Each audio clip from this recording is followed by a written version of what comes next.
Depuis que Pep Guardiola est arrivé à Manchester City il y a 4 ans, on a l'impression que son équipe elle a toujours les mêmes problèmes défensifs. Pourquoi a-t-elle ces problèmes-là et surtout, comment les régler?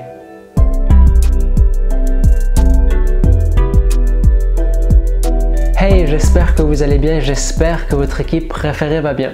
Et surtout, bienvenue dans ce nouveau décor. Ceux qui me suivent depuis le début ont connu le premier décor, ça c'était quand j'étais en Argentine, au début de l'été. Nouveau décor parce que je suis rentré chez moi en Europe et puis nous voici repartis pour de nouvelles aventures, nouveaux déménagements, ça explique les quelques changements derrière moi. Je ne vais pas vous cacher que parfois j'ai un peu l'impression de vivre au-dessus de la 5e avenue, j'espère que ça s'entend pas trop, pas non plus vous dissimuler le fait que je ne suis pas encore Stanley K, le maître incontesté de l'éclairage, il faut que je fasse encore quelques ajustements par-ci par-là, quelques ajustements comme doit aussi le faire la défense de Pep Guardiola pour une transition aussi toute trouvée que peu reluisante. Alors, quand on parle des problèmes défensifs de Manchester City, il faut faire attention de ne pas tomber dans la caricature, on va le voir. À propos des problèmes défensifs de Manchester City, il convient d'être précis. Parce que la saison passée, par exemple, les Citizens ils finissent tout de même avec la 2e meilleure défense du championnat, seulement 2 buts de plus encaissés que la meilleure défense Liverpool. C'est vrai que les Reds, ils ont faibli sur la fin, mais 2 buts de plus encaissés que Liverpool, c'est pas du tout scandaleux. Saison d'avant, 18-19, ils finissent aussi avec la 2e meilleure défense du championnat, uniquement 23 buts encaissés, c'est rien du tout, et vous vous souvenez peut-être de ce rush final incroyable rempli de clean sheets. Saison 17-18, meilleure défense du championnat pour les hommes de Pep Guardiola. Les problèmes défensifs de Manchester City, ils se manifestent pas tant sur l'entier d'une saison que sur certains matchs en particulier où là c'est la débandade, surtout en Ligue des Champions. Il n'y a qu'à voir, saison passée 3 buts encaissés contre l'OL en un match, saison d'avant 4 buts encaissés en aller-retour contre les Spurs, saison précédente 5 buts encaissés en aller-retour contre Liverpool et première saison de Guardiola 6 buts encaissés en aller-retour contre Monaco. La saison passée, pas mal de points ont été égarés par City contre des équipes qui ont une transition offensive forte. On parle ici de Tottenham, des Wolves, de Man U, de Chelsea ou encore d'Arsenal en FA Cup. Et depuis le début de cette saison, contre les Wolves et surtout contre Leicester, on a encore vu les problèmes défensifs du City mis en lumière par des équipes qui ont une transition offensive puissante. Donc, des problèmes face aux grosses équipes et face aux équipes qui sont fortes en transition offensive depuis 4 ans. Dans le meilleur des cas, ça a été réglé en Première Ligue, faisant de City l'une des toutes meilleures défenses du championnat, mais pas réglé en Ligue des Champions, ça jamais. Dans le pire des cas, le problème n'a été réglé ni en Ligue des Champions, ni en Première Ligue. C'était exemplifié assez bien par la déclaration de Kevin De Bruyne après avoir perdu contre l'OL, où il disait « C'est une année différente, mais avec les mêmes problèmes que d'habitude ». Et pour examiner un peu pourquoi finalement City a des problèmes face aux grosses transitions offensives, c'est intéressant d'examiner comment, dans sa carrière, Guardiola a tenté de contrer les transitions offensives de ses rivaux. Au Barça, il ne va pas tant avoir de problèmes que ça parce qu'il arrive avec son pressing et les adversaires sur les premières années ne sont pas prêts, ils ne savent pas du tout comment réagir à ce pressing, ils sont complètement confinés dans leur camp, impossible pour eux de relancer au sol. Le Barça de Guardiola souffre assez peu en transition défensive.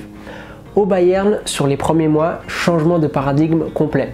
Parce que les équipes de Bundesliga, à la différence des équipes de Liga, avaient beaucoup plus de facilité à transiter rapidement. Le football d'une part avait évolué, mais d'autre part c'était assez caractéristique des équipes de Bundesliga d'atteindre très rapidement le milieu ou de le sauter. Et Guardiola terminait les matchs de Bayern sur les premiers mois avec une forte sensation de mécontentement. Il n'était jamais satisfait.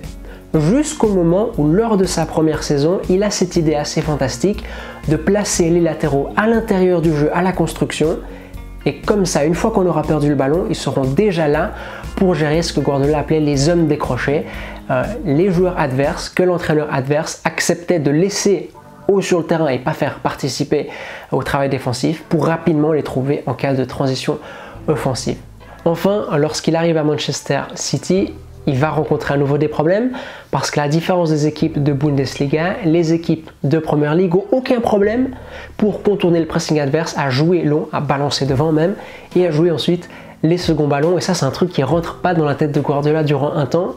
Toute sa première saison va être caractérisée par la difficulté des siens à gérer ces fameux seconds ballons. Alors en deuxième saison, qu'est-ce qu'il fait? Il choisit un gardien, Ederson, meilleur dans les grands espaces que Claudio Bravo, meilleur quand il faut sortir loin de ses cages. Il améliore aussi son secteur défensif avec des arrivées telles que celles de Walker, Danilo, Mendy et puis surtout Laporte en cours de saison. Et puis surtout, ça c'est le point qui me paraît le plus important, il améliore la qualité de sa possession, ce qui fait qu'à la perte, ces hommes sont mieux préparés. Parce qu'il faut vraiment imaginer, et ça je le disais dans la vidéo au sujet des idées reçues sur Guardiola, qu'il n'y a pas vraiment de phase défensive pour Guardiola, de phase offensive. Il y a tout qui est vraiment connecté, il y a cette liaison entre les différentes phases du jeu.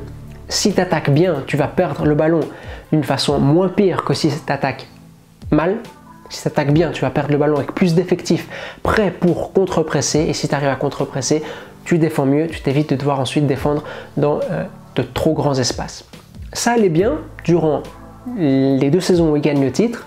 Et puis, depuis la saison passée, on voit une résurgence de ces problèmes liés à la gestion des transitions offensives adverses. Pourquoi alors une telle résurgence? La première chose, selon moi, c'est que les adversaires se sont améliorés au contact du football de Guardiola. Ça fait déjà maintenant 4 ans qu'il est en Premier League. C'était par exemple hyper intéressant d'entendre Brendan Rodgers, l'entraîneur de Leicester, qui disait à la suite du match du week-end passé, on a décidé de défendre à 11, vraiment à 11, bloc bas, on se pose pas de questions, on cherche même pas à avoir des hommes hauts sur le terrain qui participeraient pas aux tâches défensives, mais qui seraient plus faciles à trouver ensuite. Et cette approche de défendre à 11 face à Guardiola, encore une fois, en laissant personne en haut pour rapidement être trouvé en transition offensive, c'est pas forcément quelque chose d'évident. Je pense pas que c'est quelque chose que Brendan Rodgers, surtout connaissant sa volonté d'être protagoniste dans les matchs, aurait forcément fait il y a 2-3 ans. L'autre chose, c'est que la saison passée, par exemple, City a perdu Kompany. La saison passée, City a, pendant une bonne partie de l'exercice, pas pu compter sur les services de son meilleur défenseur, Aymeric Laporte. Il y a aussi le fait que Rodri, on s'est rendu compte, c'est un joueur trop positionnel, un peu trop neutre avec le ballon, il bouge peut-être pas forcément assez, ça dynamise pas forcément les possessions de City. Et puis surtout, sans ballon, il se fait passer partout, c'est une autoroute, les mètres à côté de Rodri. Le fait d'avoir perdu Leroy Sané, ça fait que City a perdu de la largeur, tant cette saison que la saison passée, et tout ça, ça fait que tu as une possession de moins bonne qualité, encore une fois, possession de moins bonne qualité, beaucoup plus de difficultés à contre-presser, beaucoup plus de chances de défendre dans les grands espaces. On peut aussi ajouter le fait que Manchester City, c'est une équipe spécialiste pour rater des choses assez incroyables. Je crois que Guardiola, des fois, il doit juste se sentir impuissant parce que le nombre de points que Manchester City et de buts que City a accordé la saison passée à la suite d'erreurs grossières dans ses premiers mètres, il est assez aberrant. Et puis, il y a par exemple un Manchester City qui, sur certains matchs, loupe d'énormes occasions face au but. C'est pas Raheem Sterling qui dira le contraire. La saison passée, au moment de la saison, c'était fou. Ils ont eu un enchaînement où, au niveau des expected goals, ils étaient bien plus haut qu'au niveau des buts qui marquaient effectivement. Et cet enchaînement de matchs où ils ont été désastreux à la finition, on s'est rendu compte qu'il y avait 1% de chances qu'ils se produisent. Une catastrophe pareille étendue sur plusieurs matchs, il y avait seulement 1% de chances que ça se produise. Enfin, et ça je sais que c'est pas forcément très populaire, tant Manchester City a dilapidé d'argent sur des défenseurs, mais City n'a pas un défenseur capable de tenir la baraque quand tout va mal. Ils n'ont pas un défenseur de classe mondiale à la Virgil van Dijk, à la Sergio Ramos, à la Chiellini ou Diego Godin à leur meilleur niveau en ce qui concerne la défense de surface. Ils ont un super défenseur qui est Aymeric Laporte, mais je pense qu'Aymeric Laporte, il lui reste peut-être un palier à franchir, par exemple. Et ça, le fait de ne pas avoir ce leader incontesté et incontestable en défense, ça ne joue pas en faveur des Sky Blues. Quelles sont donc les solutions pour remédier à ce problème récurrent de transition défensive défaillante? J'en ai identifié 2 qui ne sont pas forcément excluantes. La première, c'est de recourir au marché. Acheter des défenseurs. Encore. Acheter des défenseurs, City, ça fait 4 ans qu'ils font que ça. Si on peut dire, regardez tous les noms qui sont arrivés, hein. Stones, Ake, Ruben Dias qui vient de se poser à Manchester, Laporte, Mendy, Walker, Angelino, Cancelo, Danilo. 451 millions d'euros dépensés pour des défenseurs. Parmi les 10 défenseurs les plus chers de l'histoire, 5 ont été achetés par Manchester City. Et ce qui est vraiment tragique, vraiment rageant, c'est que parmi tous ces noms-là, qui a donné satisfaction sur la durée? Walker, avec ses faiblesses, mais Walker quand même, et Laporte. Tout le reste, ils ont eu des problèmes. Pourquoi est-ce qu'ils ont eu des problèmes? Parce que défendre dans les grands espaces comme les défenseurs de City doivent le faire, c'est quand même extrêmement compliqué. Le défenseur que Manchester City doit faire venir à chaque fois, c'est un défenseur qui est bon dans les grands espaces. Et ça, qu'est-ce que ça veut dire?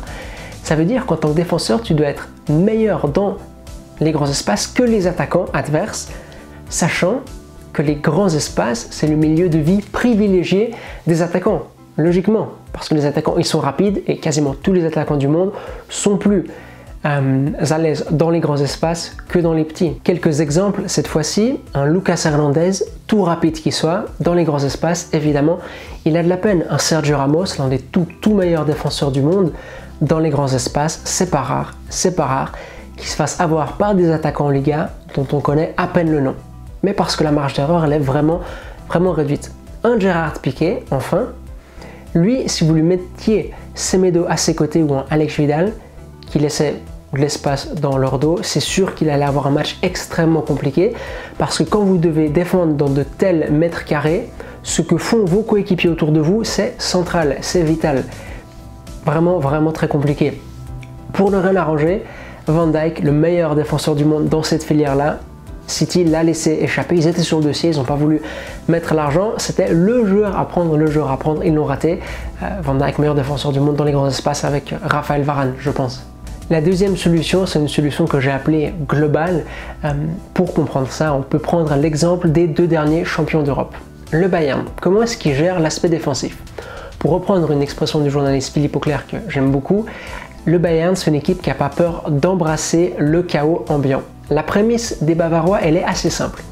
Ils disent à l'adversaire, tu peux faire mal à notre défense, mais nous, à ta défense, on va lui faire encore plus mal. Le Bayern n'a aucun problème à convertir les matchs en un aller-retour entre les buts. Il ressort toujours gagnant de cet échange de coups. Manchester City, il peut le faire parce qu'il a aussi la capacité de ressortir gagnant. Il l'a fait un peu plus la saison passée. Guardiola s'est un peu assoupli dans ce sens-là, mais jamais Pep Guardiola consentira à aller jusqu'au bout dans l'approche bavaroise parce que c'est juste pas son type de football. Liverpool, pour sa part, comment est-ce qu'il gère l'aspect défensif? Avec son fameux contre-pressing. Le gegenpressing, j'aime souvent dire qu'il règle les problèmes avant que ceux-ci n'adviennent. N'empêche que le gegenpressing instauré par Liverpool, il dépend de la présence de certains profils comme les Henderson, les Wijnaldum ou encore James Milner au début de club, et c'est pas le type de milieu qu'a Manchester City. Et même au niveau des attaquants, Salah et Mané, il faut le dire parce que ça on le dit jamais, mais ils ont quand même un certain talent pour presser. Et je sais pas à quel point c'est physique ou quoi, c'est peut-être aussi psychologique, cette envie même de presser, d'être prêt à toujours le faire. Pas sûr non plus que Manchester City ait les joueurs qui ont autant de talent. Ils peuvent le faire, mais pas sûr qu'ils aient autant de talent pour le faire. Alors qu'est-ce que City peut faire, sachant que c'est peu probable que Guardiola adopte l'une de ces deux approches? Ce que City peut faire, c'est renforcer le plan A, renforcer la qualité de la possession. City doit mieux perdre le ballon, et pour ça, il faut retrouver de la largeur, retrouver les intérieurs, lancer dans les half space en direction de la surface, chose qu'on a moins vu la saison passée. C'était aussi surprenant que décevant à mon sens, et puis surtout marquer ses occasions. Parce que Manchester City, c'est une équipe qui, si elle n'a pas le contrôle total du match, elle n'est pas très à l'aise. Et le truc, c'est que c'est pas toujours possible d'avoir le contrôle total du match. Jürgen Klopp, à la tête de probablement la meilleure équipe du monde avec le Bayern, il disait une chose hyper intéressante à la suite du match contre Arsenal au début de la semaine. Il disait, c'est sûr que l'adversaire va avoir de l'espace dans notre dos et c'est sûr qu'ils vont avoir deux grosses occasions par match. C'est sûr, parce que face à une telle qualité, vous ne pouvez pas réduire les risques à néant. Et partant de ce principe de base-là, nous, on fait notre match. Et cette réalité selon laquelle on va concéder des occasions, on l'intègre pleinement et c'est pas un problème. Et Manchester City a, je pense, plus de peine à intégrer cette réalité-là. Psychologiquement aussi, quand ils ont des problèmes en transition défensive, ça se sent parce que l'équipe est beaucoup plus friable. Et à partir du moment où c'est pas possible de contrôler l'entier des matchs, au moins avoir cette sécurité au score. Contre les Wolves, ils gagnent 2-0, ils concèdent des occasions, et s'ils concèdent un but, au final c'est pas grave parce qu'ils menaient 2-0. Contre Leicester, ils menaient 15-0, ils concèdent des occasions, et là s'ils concèdent un but, c'est pas du tout la même chose, le scénario du match change complètement. Le match contre l'Olympique Lyonnais aussi, c'était un très bon exemple de cela. Voilà, c'est la fin de cette vidéo qui, j'espère, vous aura plu. S'il vous a plu, n'hésitez pas à lui accorder un pouce bleu, c'est très important pour moi, et à vous abonner si ce n'est pas déjà fait. Et avant que vous partiez, juste vous commentez que Marcus Vairo du site Ultimo Diez a écrit un article consacré aux personnes qui parlent de foot sur YouTube, et dedans vous y retrouvez des témoignages tels que ceux de Michael, de TMF, de Willou et de moi-même. Et comme l'article est très bien et qu'il faut donner de la force au très bon site qu'est Ultimo Diez, je vous laisse les deux liens de l'article en description. L'article est en 2 parties. Nous, on se retrouve comme d'habitude dans une semaine. D'ici là, portez-vous bien. Allez, à toutes!